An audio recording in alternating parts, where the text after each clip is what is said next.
Welcome guys, once again myself Rakesh Shukla एक बार फिर से हाजिर हूं standard 8 exercise 8.3 linear equation in one variable के एप्लीकेशन के साथ। पार्ट 1 में हमने देखा था कुछ बेसिक क्वेश्चंस। अब यहाँ पे पार्ट 2 के अंदर हम देखेंगे कुछ एडवांस क्वेश्चंस को। एडवांस क्वेश्चन में आपका क्वेश्चन नंबर 12 आता है, a toy bank is full of 1 rupee and 50 paise coins, it contains 3 times as many 50 paise coins as 1 rupee coins. The total money is 45 and find the number of coins of each in bank. तो इस question का solution बताने से पहले एक बार मैं आप सभी से कहना चाहूंगा कि प्लीज अभी तक अगर आपने चैनल को सब्सक्राइब नहीं किया है तो प्लीज चैनल को सब्सक्राइब करें और दूसरों के साथ भी इसको शेयर करें। आइए देखते हैं इस क्वेश्चन नंबर 12 का सॉल्यूशन।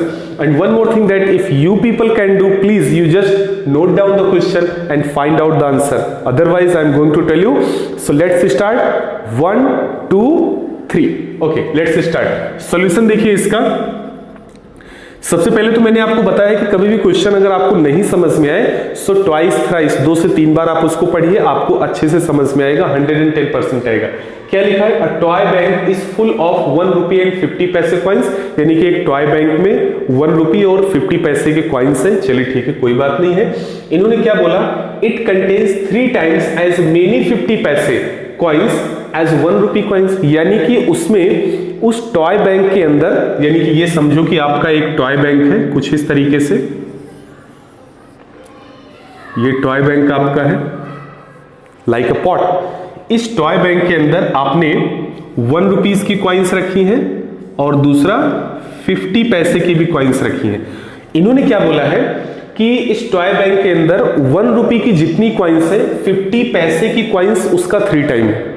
यही चीज यहां पे बताया गया है। देखिए ये जो अगर आप नहीं समझ पा रहे हो तो it contains 3 times as many 50 paise coins as 1 rupee coins, यानी कि जितने 1 रुपी के हैं ये 50 पैसे सपोज उसका 3 टाइम है, यानी कि अगर सपोज 1 रुपी का 1 कॉइन है तो इसके अंदर 50 पैसे के 3 कॉइन्स है।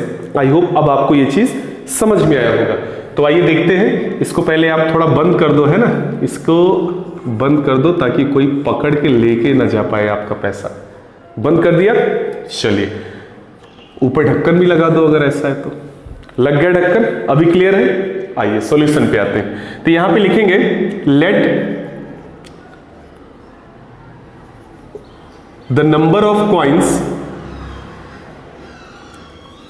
ऑफ 1 रुपी, यानी कि अगर 1 रुपी के कॉइन्स कितने हो, x हो, number of 1 rupee coins is x, then number of 50 paise coins, यानी कि 50 पैसे के कॉइन्स इन्होंने क्या बोला है 3 टाइम, जो कि यहां पे देखिए आपको दिख भी रहा है। तो ये हमने क्या कर दिया, इसको 3 टाइम कर दिया, 3x हो गया। इतनी बात समझ में आ गई आपको। तो इन्होंने क्या बोला है कि अगर टोटल मनी 45 रुपीज हो, यानी कि टोटल कुल मिलाकर 45 रुपीज हो, तो 1 रुपी और 50 पैसे के कितने नंबर ऑफ कॉइन्स कितने होंगे। तो आइए चलिए शुरू करते हैं। अकॉर्डिंग टू क्वेश्चन, तो अकॉर्डिंग टू देखिए क्वेश्चन क्या आ जाएगा। अकॉर्डिंग टू क्वेश्चन आएगा, देखिए सबसे पहले तो 1 रुपी, तो 1 रुपी का कॉइन x है, 1 रुपी का कॉइन कितना है, x है, और इसका 50 पैसे के कॉइन्स कितने हैं, 3x है। इन दोनों को मिला के 45 है। तो हम एक काम करते हैं ना, the smallest unit is here 50 पैसे। क्या है, 50 पैसे है। तो हम एक काम करते हैं कि सबको, पूरे को, इस पूरे इक्वेशन को पैसे के टर्म में कन्वर्ट कर लेते हैं। तो जैसे ही हम लोग पैसे के टर्म में कन्वर्ट करेंगे तो आपको पता है ये तो किसका कॉइन है, 1 रुपी का कॉइन है ना। अगर मैं यहां पे ऐसा बोलूं कि ये 1 रुपी का कॉइन है तो 1 रुपी में पैसे कितने होते हैं, 100 पैसे होते हैं ना। तो यानी कि 100 इंटू एक्स, तो ये क्या हो जाएगा 100x। तो यानी कि यहां पे आप क्या लिख पाएंगे 100x। हमने क्या किया, रुपी को पैसे में कन्वर्ट कर दिया। आपको पता है 1 रुपी इज इक्वल टू 100 पैसे होता है। तो अगर 1 रुपी इज इक्वल टू 100 पैसे तो यानी 100x हो गया। अब देखिए यहां पे 50 पैसे के 3x कॉइन है, तो टोटल नंबर ऑफ कॉइन्स कितने हो जाएंगे, 50 इंटू 3x कितना हो जाएगा 150। कितना हो जाएगा ये 150 हो जाएगा, ठीक है ना। 15 3 150 हो जाएगा, यानी कि 150x कॉइन्स। तो ये हो जाएगा 150x कॉइन्स, 150x।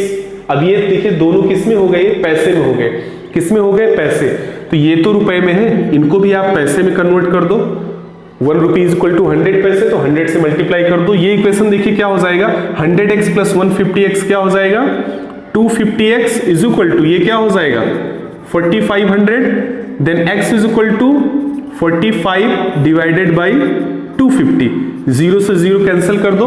450 को 25 से आप डिवाइड करोगे तो कितना आएगा ये, इसको जब आप कट करेंगे तो x इज इक्वल टू आ जाएगा आपका 25 1 जा 25, और यहां पे बचेगा कितना, यहां से बचेगा 20 और ये, सो दैट मीन्स हो जाएगा 25 8 जा ये हो जाएगा आपका 200, है ना, 25 8 जा 200।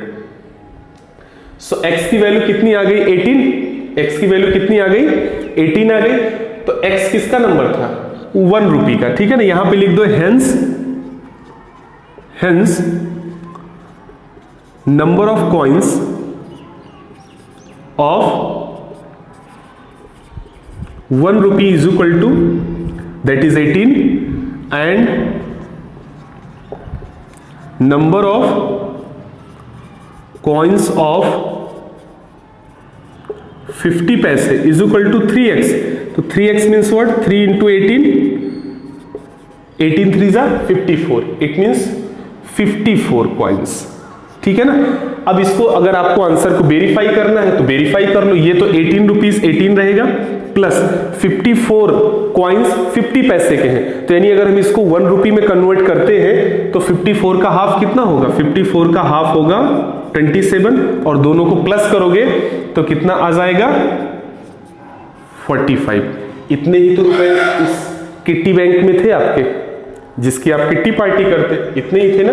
सो this is the answer of question number 12। I hope आपको ये समझ में आया होगा। Okay, now question number 13। In question number 13 they are asking the present age of Aman and Naman are in the ratio 4:5, 8 years hence the ratio of their ages will be 5:6, find their present ages। तो उनकी present as क्या होगी ये आपको पता करना है, ठीक है ना। तो चलिए शुरू करते हैं। इन्होंने सबसे पहले देखिए क्या लिखा है, the present age of Aman and Naman are in ratio 4:5। तो यहां पे लिखेंगे सॉल्यूशन, और सॉल्यूशन में लिखेंगे let the present age of Aman. तो 4:5 के रेशियो में सबसे पहले कौन है, अमन। तो यानी कि अमन का क्या हो जाएगा 4x हो जाएगा, 4x मान लेंगे आप इसको। And the present age of Naman, तो यानी कि नमन का कितना हो जाएगा, ये हो जाएगा आपका 5x हो जाएगा। ये तो खैर इनकी प्रेजेंट एज हो गई। अब इसको हमें फाइंड आउट करना है, क्या बोला है 8 years hence। तो यहां पे सबसे पहले तो आप लिख दो according to question, according to question इन्होंने क्या बोला है 8 years hence, यानी कि 8 ईयर के बाद, यानी आफ्टर 8 ईयर 8 साल के बाद। सो 8 year hence का मतलब क्या होगा, whatever is the present age we will add 8, यानी कि हम उसमें 8 प्लस कर देंगे। 8 ईयर के बाद की उनकी एज पता चल जाएगी। तो प्रेजेंट एज आपने क्या बोला है, इसकी अमन की 4x है और इसकी कितनी है 5x। 8 year hence, तो यानी कि इसमें आप 8 प्लस कर दोगे। 8 year hence इनकी एज का रेशियो क्या हो जाएगा, इट विल बी 5:6।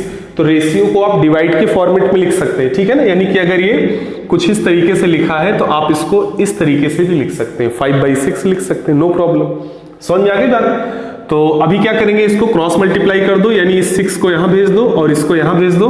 तो ये क्या हो जाएगा 6 into 4x plus 8 is equal to 5 into ये हो जाएगा 5x प्लस 8 हो जाएगा। ये हो जाएगा 6 4 जा 24x प्लस 6 8 जा 48 इज इक्वल टू ये हो जाएगा 5 5 जा 25x प्लस 5 8 जा 40 हो जाएगा। अभी क्या करेंगे, इस 24 को इधर शिफ्ट करा दो या फिर इसको उधर। तो चलिए मैं 24 को इधर ले आता हूं। तो ये 25x तो था ही, इस 24 को इधर लेके आए तो ये हो गया 24x। इस तरफ देखिए 48 था, हमने इस 40 को उस तरफ ले लिया तो ये हो गया 48 माइनस 40, उल्टा सीधा उल्टा पुल्टा कर दिया। कहने का मतलब ये कि जो हमने पीछे के कंटेंट में किया है कि जितने वेरिएबल्स हैं उनको एक साथ और कांस्टेंट टर्म्स को एक साथ कर दिया हम, ठीक है ना। अभी क्या होगा, 25 में से 24 माइनस करेंगे, x आएगा, 48 में से 40 जाएगा तो यहाँ पे 8 आएगा। तो यानी कहने का मतलब x की वैल्यू क्या आ गई, 8 आ गई ना। x की वैल्यू क्या आ गई, 8 आ गई। अब यहाँ पे इनकी एज पे आ जाओ आप, एज में क्या हो जाएगा, अमन की एज कितनी है 4x, तो it means 4 into 8, it means ये हो गई 32, और इसकी 5x है तो ये हो जाएगा 5 इंटू 8, तो यानी कि 5 8 जा 40 ईयर्स। क्या हो जाएगा ये 40 years. This is your final answer regarding question number 13। यानी अमन जो है वो 32 ईयर का है और जबकि नमन 40 ईयर का है। The digit at the tens place of a 2-digit number is 3 times the digit at the ones place if the sum of the number and the number formed by reversing it is 88. Find the number. So it's one of the that means twisted question, you know, और थोड़ा सा questions को घुमा फिरा के लोग दे देते हैं। आइए देखते हैं कि इसमें हम लोग क्या कर सकते हैं। And you please guys, if you can do please just try to find out the answer, otherwise I am going to tell you.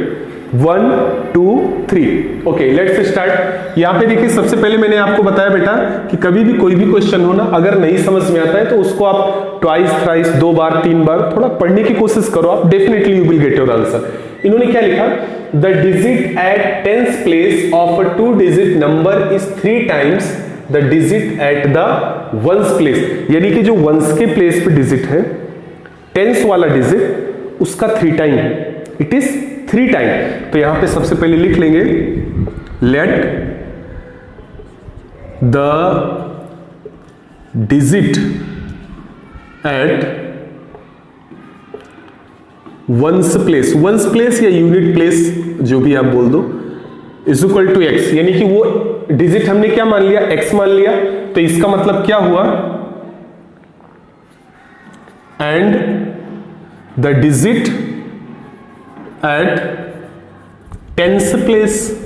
तो यानी कि टेंस के प्लेस पे क्या है, तो टेंस के प्लेस के लिए क्या बोला है कि the digit at tens place of a 2-digit number is 3 times the digit of ones. तो यानी कि वंस के प्लेस पे जो है, टेंस के प्लेस वाला नंबर उसका 3 टाइम है, it means it is 3x।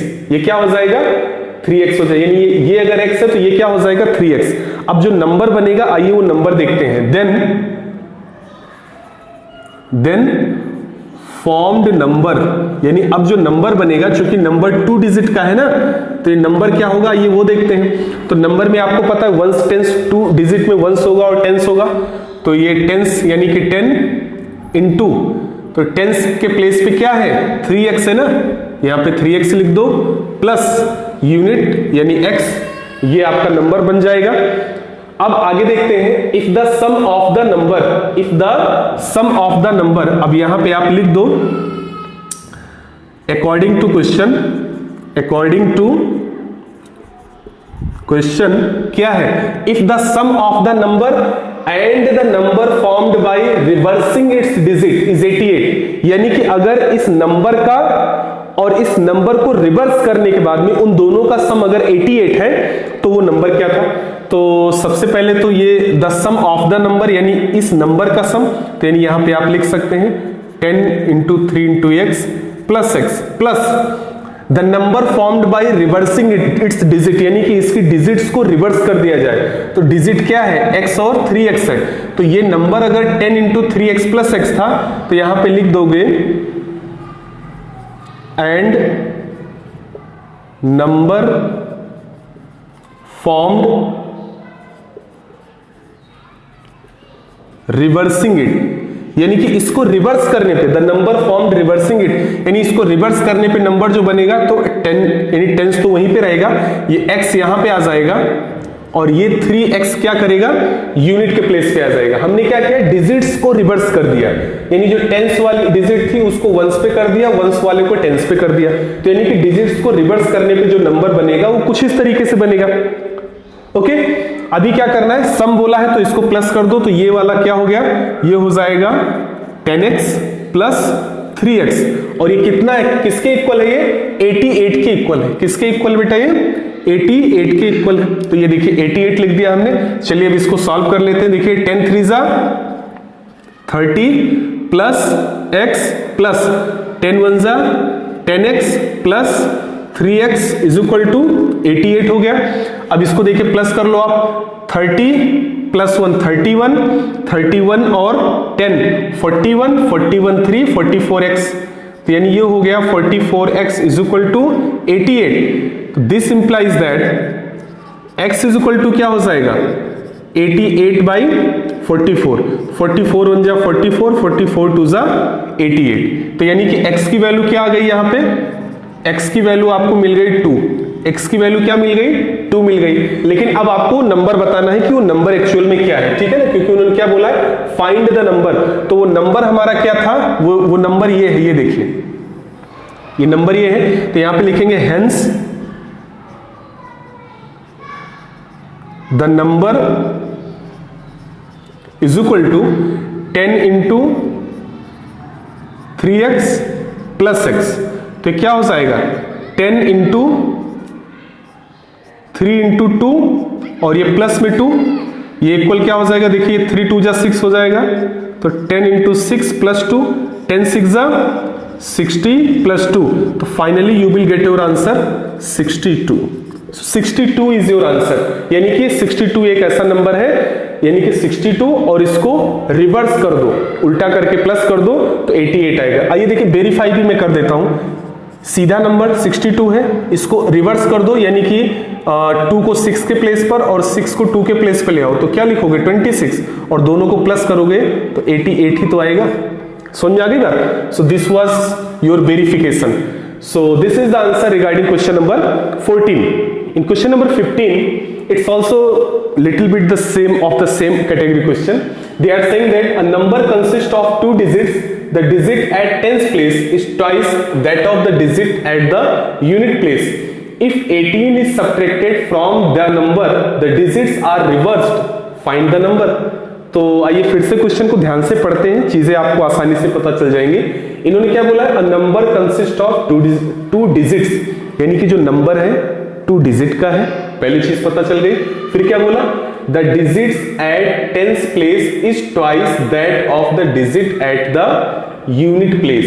तो आप वंस बोलो या यूनिट बोलो, कोई दिक्कत नहीं होती। यहां पे अगर इन्होंने यूनिट बोला है तो चलो यूनिट लिख दिया हमने। तो यानी कि जो टेंस पे है वो यूनिट का ट्वाइस है, तो अगर यूनिट पे अगर x है तो टेंस पे क्या हो जाएगा, ये 2x हो जाएगा। यहां तक बात क्लियर है आपको। चलिए अब इससे जो हमारा नंबर बनेगा, देन फॉर्म्ड नंबर, यानी कि जो नंबर हमारा बनेगा वो कैसा बनेगा, वो बनेगा 10 इंटू 2x प्लस x, ऐसा ही तो नंबर बनेगा। चलिए फिर क्या बोला है इन्होंने, इफ 18 इज सब्ट्रैक्टेड, क्या बोला इन्होंने, if 18 is subtracted from the number then digits are reversed, यानी कि अगर इस नंबर से 18 सब्ट्रैक्ट कर दिया जाता है तो डिजिट्स क्या हो जाएंगी, रिवर्स हो जाएंगी, यानी कि उल्टी हो जाएंगी।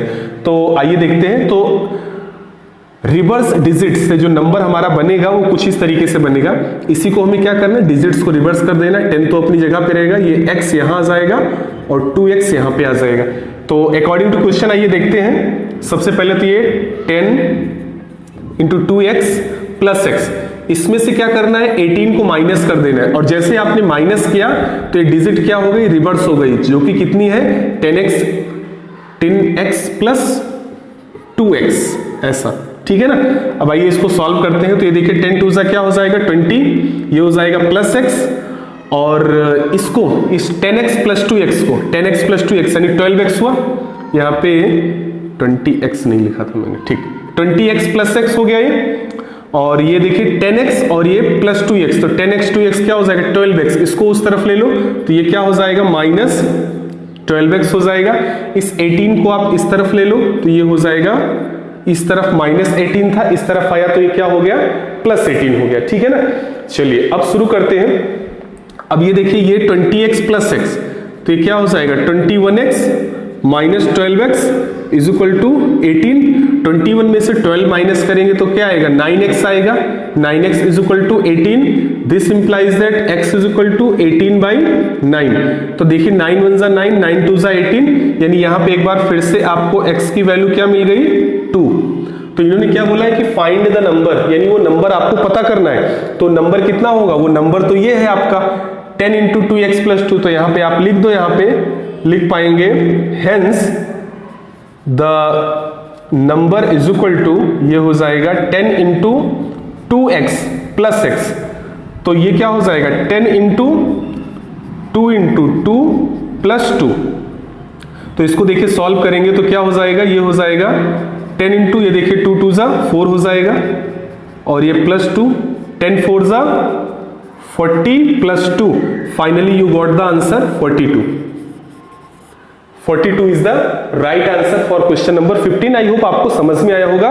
नहीं समझ में आया है तो प्लीज आप एक बार वीडियो पॉज कीजिए, रिवर्स कीजिए, फिर से आप देखिए, इजी वे में एकदम आसानी से समझ में आएगा आपको। In question number 16 they are asking the digits at the tenth place. Same category का क्वेश्चन है, फिर से इसी कैटेगरी का लास्ट क्वेश्चन मैं आपको बता रहा हूं, और जितने भी क्वेश्चंस होंगे in the same way you can solve, you know. So let have a look about this question. The digits at the tens place of a 2-digit number is 3 times the digit at the unit place, यानी कि unit place का 3 time है। तो unit place पे अगर x है तो यानी कि टेंस पे क्या हो जाएगा 3x हो जाएगा, सिंपल है एकदम। If the digits are reversed, तो सबसे पहले तो डिजिट बना लो आप, तो जो नंबर बनेगा पहले सीधा सीधा वो क्या होगा, वो होगा 10 इंटू 3x प्लस x होगा। डिजिट्स आर रिवर्स, अगर ये रिवर्स हो जाए तो यानी कि 10 इंटू एक्स प्लस ये क्या हो जाएगा 3x हो जाएगा। The new number will be 36 less then the original number. अब आइए देखिए इसको अकॉर्डिंग टू क्वेश्चन देखते हैं, जो कंडीशन इन्होंने टर्म्स एंड कंडीशंस रखी हैं उसके अकॉर्डिंग इन्होंने क्या बोला कि the new number will be 36 less, तो यानी कि ओरिजिनल नंबर जो हमारा है वो तो ये है, और वो है आपका 10 इंटू 3x प्लस x। इन्होंने क्या बोला कि द न्यू नंबर, ये जो नया नंबर बनेगा डिजिट्स को रिवर्स करने के बाद, it will be 36 less then the original number. तो नया नंबर जो बना डिजिट्स को रिवर्स करने पे वो है 10x plus 3x। It is 36। अब इस चीज को देखिए ध्यान से आप समझना है, this one is 36 less then it, यानी कि ये 36 ज्यादा है, ये 36 कम है। So if it is 36 less than what we will do, we will add 36 in it, यानी कि हम इसमें क्या करेंगे 36 ऐड करा देंगे। अभी दोनों बैलेंस हो गया। अब इसको सॉल्व कर लेते हैं। ये देखिए 10x इंटू 3x, ये क्या हो जाएगा 30x plus x is equal to, ये देखिए ये हो जाएगा 10x प्लस 3x और प्लस 36। अब ये x वाले टर्म्स को सारे एक तरफ कर लो, देखिए 30 और ये x क्या हो जाएगा 31x हो जाएगा, और ये 10x प्लस 3x उधर जाएगा तो 10x प्लस 3x 13x उस साइड जाएगा तो minus 13x is equal to क्या हो जाएगा 36। अब ये देखिए 31 में से 13 को माइनस करेंगे तो कितना आएगा, आपका हो जाएगा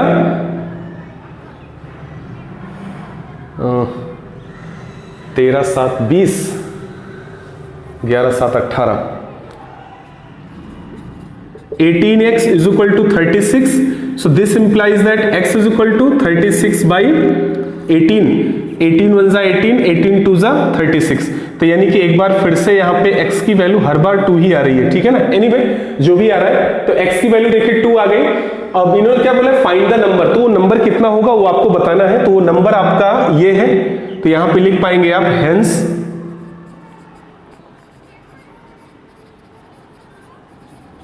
नंबर इज इक्वल टू क्या हो जाएगा, वो नंबर है आपका 10 इंटू 3x प्लस x। तो ये क्या हो जाएगा 10 इंटू 3 इंटू 2 प्लस 2।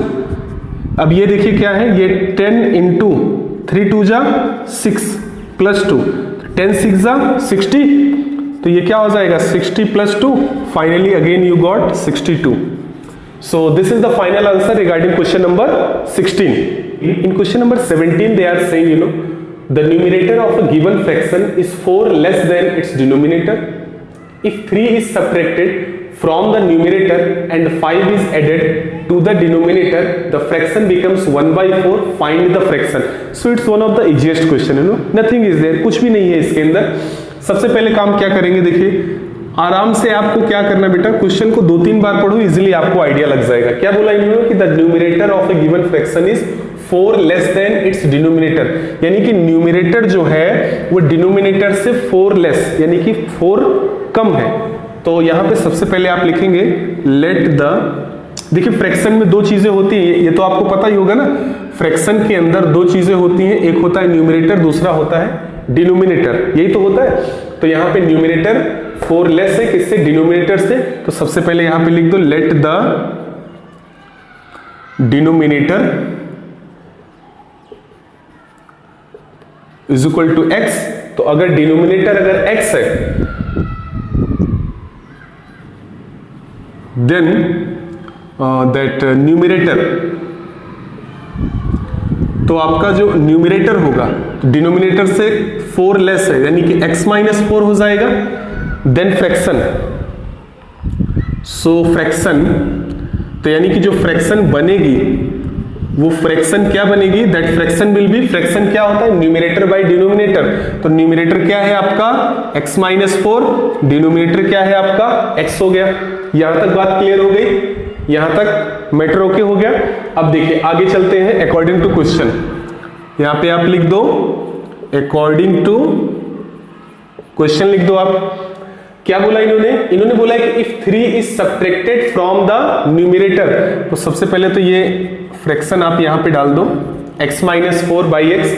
अभी क्या बोल रहे हैं, if x is subtracted from the numerator, यानी कि न्यूमिनेटर से 3 सब्ट्रैक्ट किया जा रहा है। तो न्यूमिनेटर यानी कि ये, तो यहां से हमने 3 सब्ट्रैक्ट कर दिया, चलिए ठीक है कोई बात नहीं।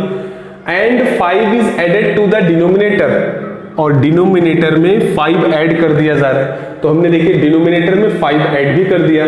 द फ्रैक्शन बिकम्स 1/4, तो यानी कि इस फ्रैक्शन की जो वैल्यू है वो 1/4 के इक्वल होती है। देन फाइंड द फ्रैक्शन, तो आपको फ्रैक्शन फाइंड आउट करना है। तो अभी तो एकदम आसान हो गया ना, ये क्या करना है देखिए, इसको जब आप सॉल्व करेंगे तो ये क्या हो जाएगा, ऊपर तो ये हो जाएगा x minus 4 minus 3 minus 7, down side x plus 5 is equal to क्या हो जाएगा 1/4 हो जाएगा। अभी देखिए इसको क्रॉस मल्टीप्लाई कर देंगे, ठीक है ना, तो ये क्या हो जाएगा, ये देखिए 4 यहां आ जाएगा, 4 into x minus 7 is equal to, ये x प्लस 5 को 1 से करेंगे, ये देखिए 1 इंटू एक्स प्लस 5, तो यहाँ पे ब्रैकेट ओपन करेंगे तो ये क्या हो जाएगा 4x माइनस 4 7 जा 28, और ये 1 से करेंगे तो ये क्या हो जाएगा x प्लस 5 हो जाएगा। x को उस तरफ कर दो, 28 को इस तरफ ले लो, तो ये क्या हो जाएगा 4x minus x is equal to 5 plus 28। 4x में से 1x माइनस करेंगे क्या आएगा 3x आएगा, 3x इज इक्वल टू 28 में 5 प्लस करेंगे तो कितना आएगा 33। तो it shows that x is equal to 33/3, 3 1 जा 3, 3 1 जा 3, 3 1 जा 3, it means it shows that x is equal to क्या आ गया 11 आ गया। तो x की वैल्यू तो आपको मिल गई, लेकिन आपको फ्रैक्शन पता करना है।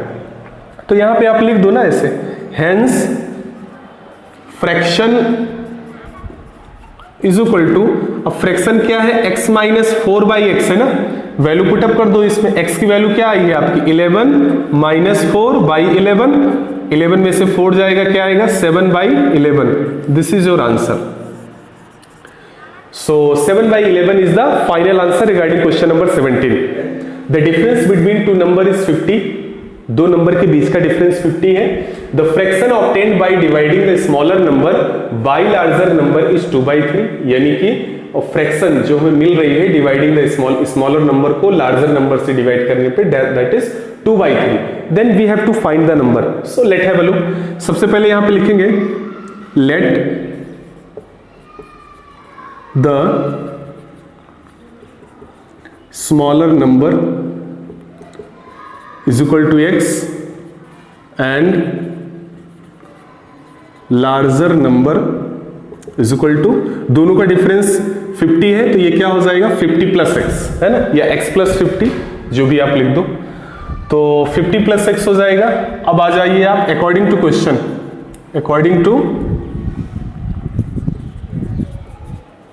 क्वेश्चन के अकॉर्डिंग क्या होगा, इन्होंने क्या बोला कि the fraction obtained by dividing the smaller number by larger number, यानी तो स्मॉलर नंबर x है, लार्जर नंबर 50 प्लस x है इज इक्वल टू, तो हमें जो फ्रैक्शन मिल रही है वो क्या है 2/3, क्या है ये 2/3 है। अभी क्या करो क्रॉस मल्टीप्लाई कर दो, इसको यहां रख दो, तो ये तो हो जाएगा 3x और ये हो जाएगा 2 इंटू 50 प्लस x, तो ये हो जाएगा 3x is equal to 100 plus 2x को उस तरफ ले लो आप, 3x minus 2x is equal to 100, then x is equal to 100 आ गया, तो x की वैल्यू तो आ गई 100, तो यहां पे लिख सकते हो आप hence smaller number is equal to x, यानी कि वो हो गया आपका 100 and larger number is equal to 50 plus x है, तो ये हो जाएगा 50 प्लस 100, तो ये हो जाएगा 150. So this is your answer regarding question number 18. Now question number 19. In question number 19 they are asking that the length of a rectangle exceeds its breadth by 4 cm. If the length and breadth are increased by 3 cm each, the area of new rectangle will be 81 square centimeter more than that of given rectangle. Find the length and breadth of the given rectangle. तो आइए question को ध्यान से फिर से पढ़ते हैं और हम ये फाइंड आउट करते हैं कि एक्चुअल में क्वेश्चन में दिया क्या है and afterwards what they want to ask from us. So let have a look. Solution शुरू करते हैं इसका. If you can do please, अगर आप लोग कर सकते हैं नोट डाउन करो, फटाफट आंसर फाइंड आउट करो और चेकआउट करो, otherwise I am going to tell you. So let's start. 1 2 3. Okay, so इन्होंने क्या बोला, length of rectangle exceeds by its breadth by 4 centimetre. तो यहां पे सबसे पहले लिख लेंगे कि let the breadth of rectangle is equal to x centimetre. चलिए हमने भाई x मान लिया. And the length of rectangle, इन्होंने क्या बोला है कि ब्रेथ से 4 सेंटीमीटर एक्सीड कर रहा है, यानी कि it is 4 centimetre more then it. तो ये हो जाएगा x प्लस 4 सेंटीमीटर. यहां तक बात ओके हो गई. चलिए यहां तक क्लियर हो गया मैटर. आगे बढ़ते हैं. अब हम लिखेंगे according to question. According to question, question क्या बोल रहा है, if the length and breadth are increased by 3 centimetre the area of new rectangle will be 81 square centimetre more than that of the given rectangle. तो आइए देखते हैं. सबसे पहले तो हम लिखेंगे that means after increasing 3 centimetre each side new area. तो इंक्रीज करने के बाद जो न्यू एरिया बनेगा इनका, वो बनेगा, आपको पता है एरिया ऑफ रेक्टेंगल क्या होता है, लेंथ इनटू ब्रेड्थ होता है ना. ये चीज आपको पता ही होना चाहिए कि भाई एरिया ऑफ रेक्टेंगल जो होता है वो L इंटू बी होता है. तो इन्होंने क्या बोला है कि लेंथ और ब्रेड्थ में 3 सेंटीमीटर आप ऐड कर दो. तो यहां पे देखिए x था, तो इसका अगर मैं देखूं, अगर ये x था तो ये x प्लस 3 हो जाएगा, और ये x प्लस 4 था तो ये x प्लस 4 तो था ही, 3 सेंटीमीटर हमने और ऐड कर दिया.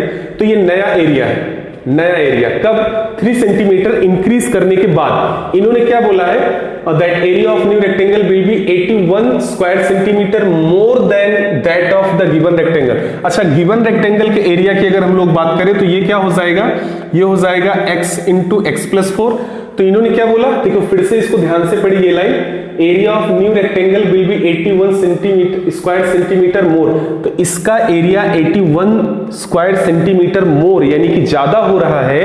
तो इसका मतलब मैं अगर इस तरफ 81 अगर ऐड कर देता हूं, if I am going to add, क्योंकि ये तो कम है ना, इसका तो साइड आपने बढ़ा के लिया है प्लस 3 सेंटीमीटर, तो इसका 81 स्क्वायर सेंटीमीटर ज्यादा हो रहा है. तो यानी इस तरफ अगर हम 81 ऐड कर दें तो दोनों बैलेंस हो जाएंगे, बराबर हो जाएंगे.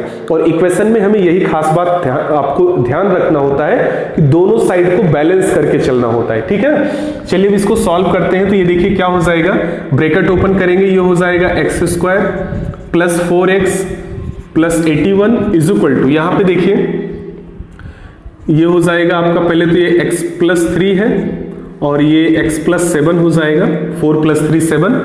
इधर इसको x square plus 4x plus 81 is equal to, ये देखिए इनको मल्टीप्लाई करेंगे तो x का x के साथ x स्क्वायर हो जाएगा, फिर x का 7 के साथ 7x और 3 का, चलो लिख देता हूं, x का 7 के साथ 7x, 3 का x के साथ 3x, 3 7 जा 21। यहां तक बात क्लियर हो गई।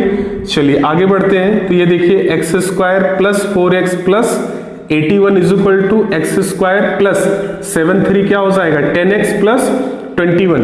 अब ये देखिए एक्स स्क्वायर इधर भी प्लस में, एक्स स्क्वायर इधर भी प्लस में, उधर लेके जाएंगे तो माइनस में हो जाएगा, या आप चाहो तो डायरेक्टली यहीं पे कट कर दो, एक्स स्क्वायर का गेम ओवर हो गया। चलिए अभी कौन बचा, ये देखिए ये 10x है, ये 4x है, 4x को इस तरफ ले आओ, 21 को उस तरफ भेज दो, तो इधर 81 है, 21 उधर जाएगा तो ये हो जाएगा -21, इधर 10x पहले से है, 4x इधर आएगा तो ये हो जाएगा -4x, ये साइड में प्लस में है। 81 में से 21 जाएगा कितना आएगा 60, 10x में से 4x जाएगा आएगा 6x। So this implies that x is equal to 60/6, 6 1 जा 6, 6 10 जा 60, तो x की वैल्यू क्या आ गई 10 आ गई, x की वैल्यू 10 आ गई। इन्होंने क्या बोला है, find the length and breadth of the given rectangle, तो यानी जो रेक्टेंगल आपको दिया गया था उसका लेंथ और ब्रेड्थ कितना होगा, तो यहाँ पे आपने माना हुआ है x, तो ये हो जाएगा 10 सेंटीमीटर, और ये आपने बोला है x + 4, तो x की वैल्यू 10 आ गई, 10 + 4 यानी कि 14 सेंटीमीटर। तो आप ये आंसर लिख देंगे, मींस इसका लेंथ 10 सेंटीमीटर हो जाएगा और इसकी ब्रेड्थ क्या हो जाएगी 14 centimetre. This is the final answer regarding question number 19. Now question number 20. In question number 20 they are asking that steamer goes downstream and covers the distance between two ports in 4 hours while it covers the same distance upstream in 5 hours. If the speed of the stream is 2 km/h, then find the speed of the steamer in still water. Please you people can, if you can do, please do it fast. Pause करो, note करो, फटाफट find out करो answer जल्दी से। Okay, so I am going to tell you 1 2 3। Okay, let's start. यहां पे क्या लिखेंगे, सबसे पहले तो सॉल्यूशन। क्वेश्चन को पहले ध्यान से पढ़ो, क्या बोला है, a steamer goes down stream and covers the distance between two ports in 4 hours while it covered the same distance up stream in 5 hours. If the speed of the steam is 2 km/h, then find the speed of the steamer in the still water. तो यहां पे लिख लो कि let the speed of steamer in still water is equal to x km/h, यानी कि still water में steamer की speed कितनी है x km/h है, and speed of the stream की स्पीड कितनी, speed of the stream is equal to 2 km/h, यानी कि 2 km/h स्ट्रीम की स्पीड है। यहां तक गेम क्लियर है। चलिए आगे चलते हैं। So now